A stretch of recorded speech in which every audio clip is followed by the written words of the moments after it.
हम आज चैप्टर पढ़ेंगे ग्रेविटेशन। ग्रेविटेशन के इंपॉर्टेंट टॉपिक्स क्या क्या हैं और क्या क्या एग्जाम 9th क्लास में आ सकता है और 11th के लिए ये कितना इंपॉर्टेंट है ये सीखेंगे। ग्रेविटेशन चैप्टर का अगर हम वन शॉट लें तो ग्रेविटेशन में सबसे पहले हमें सीखना है कि ये ग्रेविटेशनल फोर्स क्या होता है। ग्रेविटेशनल फोर्स, अगर ग्रेविटेशनल फोर्स हम देखें तो ग्रेविटेशनल फोर्स जो डिफाइन करने के लिए, अगर कोई भी 2m मास की बॉडी है जो एग्जिस्ट करती है यूनिवर्स में, अगर यूनिवर्स में कोई भी m1 और m2 मास की जो बॉडीज हैं, इनके बीच की अगर डिस्टेंस d है, इनके बीच की डिस्टेंस d है, तो इनके बीच में एक फोर्स ऑफ अट्रैक्शन काम करता है। फोर्स ऑफ अट्रैक्शन, जो ग्रेविटेशनल फोर्स है इसका नेचर हमेशा अट्रैक्टिव होता है, ये कभी रिपल्सिव नहीं होता। क्या होता है? अट्रैक्टिव। अब हमने देखा तो ये जो m1 और m2 है, अगर हम इसके फोर्स को निकालें तो इनके बीच को जो एक फोर्स, जो अट्रैक्शन, फोर्स ऑफ अट्रैक्शन लगता है, वो डायरेक्टली प्रोपोर्शनल टू होता है m1 एंड m2 के, the product of m1 and m2, and the inversely proportional होता है इनके डिस्टेंस के स्क्वायर के। मान लो इनके बीच की डिस्टेंस d है तो f is that inversely proportional to 1 upon d square, 1 upon d square। हमने इसको फर्स्ट इक्वेशन मान लिया, इसको सेकंड इक्वेशन मान लिया और दोनों को एक साथ रख दिया। जब दोनों को हमने एक साथ रखा तो f is directly proportional to m1 m2 upon का d square। अब प्रोपोर्शनलिटी हटाने के लिए, प्रोपोर्शनल को हटाने के लिए हम कांस्टेंट ले आते हैं। वो कांस्टेंट होता है ग्रेविटेशनल कांस्टेंट, जिसको g से रिप्रेजेंट करते हैं। तो फॉर्मूला यहाँ पे बना F equal to g m1 m2 upon d square, m1 m2 upon d square. जहां पे g क्या है? g ग्रेविटेशनल कांस्टेंट है और ये यूनिवर्सल कांस्टेंट है। मतलब g की वैल्यू हमेशा एवरीवेयर फिक्स होती है, एवरीवेयर फिक्स होती है। जहां पे भी चाहे जहां चले जाइए, पूरे यूनिवर्स में g की वैल्यू क्या होगी? फिक्स होगी, कांस्टेंट होगी। इसीलिए इसको यूनिवर्सल कांस्टेंट बोलते हैं। क्या बोलते हैं? Universal constant. अगर इसकी हम वैल्यू देखें कि g की वैल्यू कितनी होती है तो 6.67 into 10 to the power -19। अब सबसे पहले देखो, इसमें इसकी SI यूनिट भी पूछी जाती है। SI यूनिट होती है न्यूटन मीटर स्क्वायर पर KG square, newton metre square पर केजी स्क्वायर। अब ये लिखा जाता है, इसको लिखने का दूसरा तरीका होता है न्यूटन मीटर -2 केजी -2। ये इसकी SI यूनिट है। क्या है? ये SI यूनिट। आपको याद करना है, ये क्वेश्चन MCQ में पूछा जाता है। किसमें पूछा जाता है? MCQ में।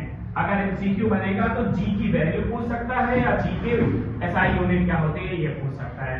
तो फोर्स हमारे पास जो निकला वो क्या निकला?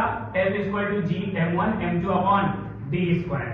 अब यही फोर्स अगर हम अर्थ के लिए ले लें, अर्थ के लिए अगर हम लेते हैं, मान लो कि अर्थ का ये काम है, अर्थ पे ले लें तो अर्थ का मास मान लो कि m ही है और कोई ऑब्जेक्ट है जो अर्थ पे है और उसका मास m है, स्मॉल m है, और अर्थ की जो रेडियस है वो r ही है। तब अर्थ का जो ग्रेविटेशनल फोर्स होगा वो इस फॉर्म में आएगा और फॉर्मूला बनेगा Fe, gravitational force of earth is g me, mass of earth into mass of object upon का रेडियस ऑफ अर्थ स्क्वायर। ये अर्थ जो ग्रेविटेशनल फोर्स लगाएगी वो है, और वो फॉर्मूला क्या बनता है? F equal to g me m upon r square. जैसे हमने यहाँ पे पहले ही बता दिया कि me क्या है? मास ऑफ अर्थ। me है मास of earth, me is mass of earth, mass of अर्थ। और इसमें जो स्मॉल m है मास ऑफ बॉडी है, जिसपे ये वर्क कर रहा है, मास ऑफ बॉडी। और जो r है, r होता है radius of earth, radius of earth, radius of earth. ये पूरा एक कॉन्सेप्ट निकल के आया ग्रेविटेशनल फोर्स का। अब जो दूसरा टॉपिक हम पढ़ेंगे, what is the importance of this gravitational force. ये जो ग्रेविटेशनल फोर्स है इसका इंपॉर्टेंस क्या है, इसका इंपॉर्टेंस हम नेक्स्ट स्लाइड में पढ़ेंगे। सबसे पहले अब इसमें हमें जो सेकंड टॉपिक है इसका एनसीईआरटी का 9th क्लास में ग्रेविटेशन चैप्टर में, वो है importance. Importance of gravitational force. Gravitational force का इंपॉर्टेंस क्या है, मतलब ये कहां पे काम आता है या इसकी इंपॉर्टेंस क्या है। सबसे पहले तो ये जो ग्रेविटेशनल फोर्स है ये वर्क करता है किसी भी प्लेनेट को, मान लो ये सन है तो सन के अराउंड कोई भी प्लेनेट अगर रिवॉल्व कर रहा है तो इनके बीच में दो सेलेस्टियल बॉडी है, कौन सी बॉडी है, सेलेस्टियल, और इन सेलेस्टियल बॉडी के बीच में फोर्स ऑफ अट्रैक्शन वर्क करता है और जिसकी वजह से कोई भी प्लेनेट अर्थ के अराउंड क्या करता है, रिवॉल्व करता है। पहला इंपॉर्टेंस ये है कि कोई भी प्लेनेट किसके अराउंड रिवॉल्व करता है, सन के चारों तरफ रिवॉल्व करता है। किसके चारों तरफ, सन के। मान लो कि ये सन हो गया और ये अर्थ हो गई, ये क्या हो गई, अर्थ।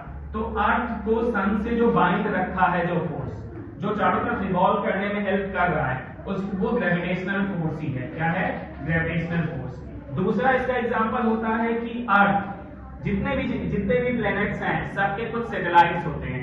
दो प्लैनेट्स को छोड़ दो, सबसे ज्यादा सैटेलाइट्स हैं यूरेनस के, जुपिटर के पास। उसके बाद अर्थ के पास एक सैटेलाइट है अर्थ, मान लो ये अर्थ है, तो अर्थ के चारों तरफ मून रिवॉल्व करता है। क्या करता है, रिवॉल्व, और रिवॉल्व करता है जिनके बीच में फोर्स ऑफ अट्रैक्शन लगती है, फोर्स ऑफ अट्रैक्शन। ये फोर्स ऑफ अट्रैक्शन इसको बाइंड रखती है, क्या रखती है, चलो एक एजम्पशन करते हैं कि ये जो ग्रेविटेशनल फोर्स यूनिवर्स में एग्जिस्ट ही नहीं करता। क्या ना करता, एग्जिस्ट। तो ये जो अर्थ के चारों तरफ ये मून रिवॉल्व कर रहा है, चारों तरफ चक्कर लगा रहा है, ये पॉसिबल होता नहीं होता, ठीक है ना।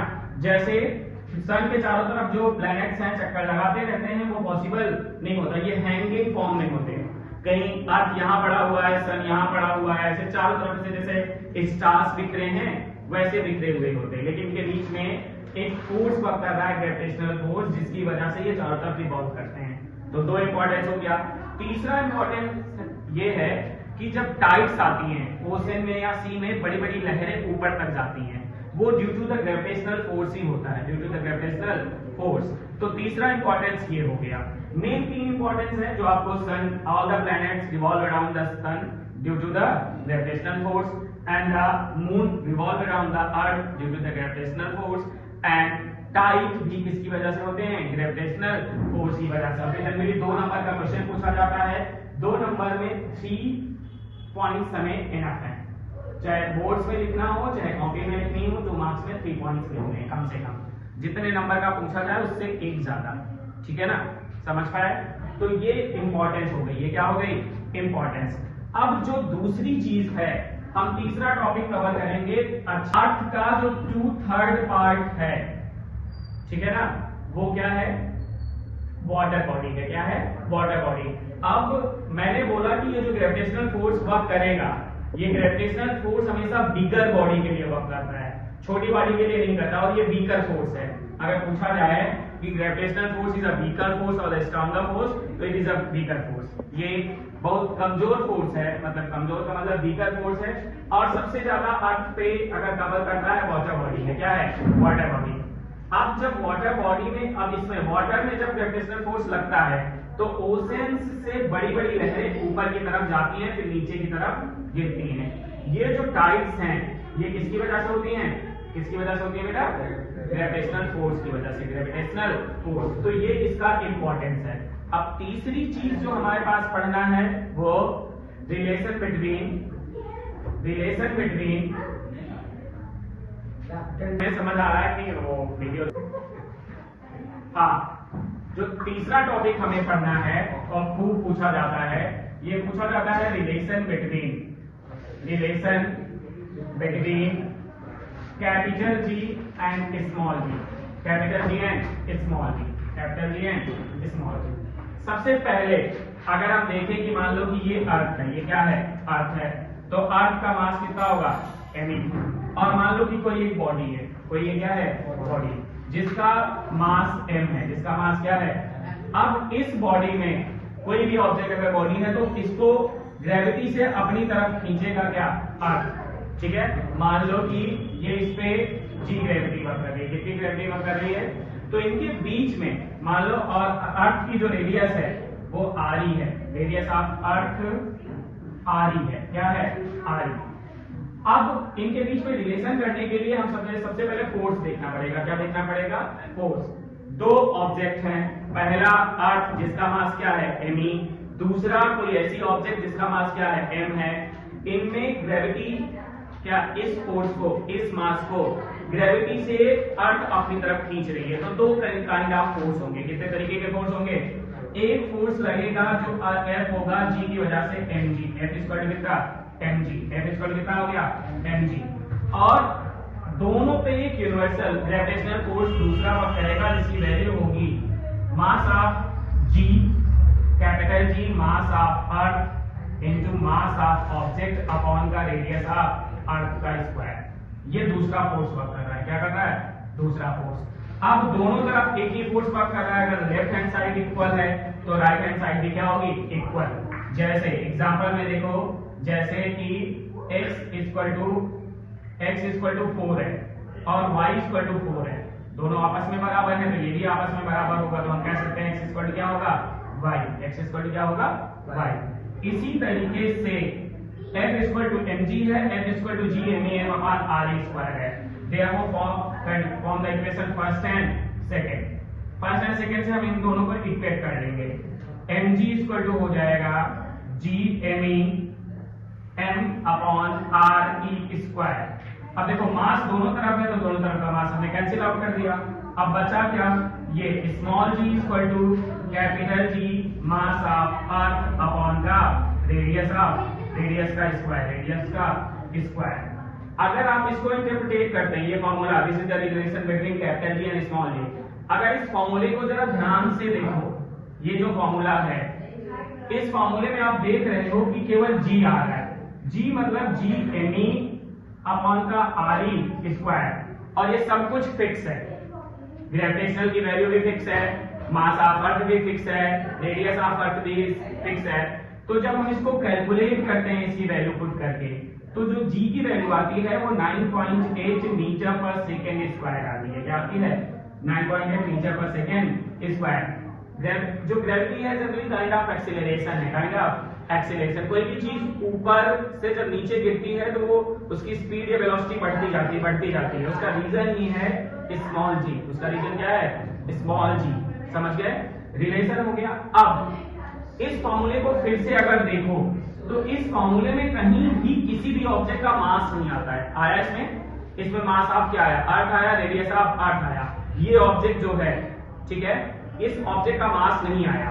अब मास नहीं आया तो ग्रेविटी पे कोई फर्क नहीं पड़ रहा है। जैसे हमने इसको गिराया, एक पत्थर लें और एक पेज लें, ठीक है, दोनों एक साथ गिराएं तो दोनों पे ग्रेविटी तो सेम लगेगी ना, तो वो सेम टाइम पे ही नीचे गिरेंगे। ठीक है, सेम टाइम पे ही क्या करेंगे? नीचे। समझ गए? तो इसका रीजन ये होता है क्यों? क्योंकि ऑब्जेक्ट में जब हम स्मॉल g का फॉर्मूला निकालते हैं तो उसमें ऑब्जेक्ट का मास आता ही नहीं है। कभी कभी क्वेश्चन पूछा जाता है कि is gravity depend on the mass of object, तब आप क्या बोलोगे? नो। क्यों बोलोगे नो? क्योंकि यहाँ पे देखोगे तो आप केवल m ही आ रहा है, r ही आ रहा है, मास ऑफ ऑब्जेक्ट तो कट गया है ना, इसलिए इसकी वैल्यू क्या होती है? फिक्स होती है। इसकी वैल्यू क्या होती है? फिक्स। अब इसकी value place to place vary करती है। जैसे हम अर्थ को अगर हम करना चाहें तो अर्थ को दो पार्ट में डिवाइड करता है। मान लो ये अर्थ है, ये क्या है? अर्थ को हमने ऐसे डिवाइड कर दिया, ठीक है, ये ऊपर हो गया नॉर्थ पोल, नीचे हो गया साउथ पोल, और ये हो गई इक्वेटर। ये क्या हो गई? इक्वेटर। इक्वेटर एक ऐसी लाइन है, इमेजिनरी लाइन है, जो अर्थ को दो इक्वल पार्ट में, जो इक्वल हाफ में डिवाइड करती है। ठीक है, तो इक्वेटर में जो वैल्यू होती है जी की, वो मिनिमम होती है। क्या होती है? मिनिमम, या वी कैन से दैट 0 होती है। ठीक है, क्योंकि रेडियस 0 हो जाएगी। ठीक है, और पोल्स पे मैक्सिमम होती है। पोल्स पे क्या होती है? मैक्सिमम। पोल्स पे क्या होगी? मैक्सिमम। पोल्स पे क्या होगी? मैक्सिमम। किसकी वैल्यू?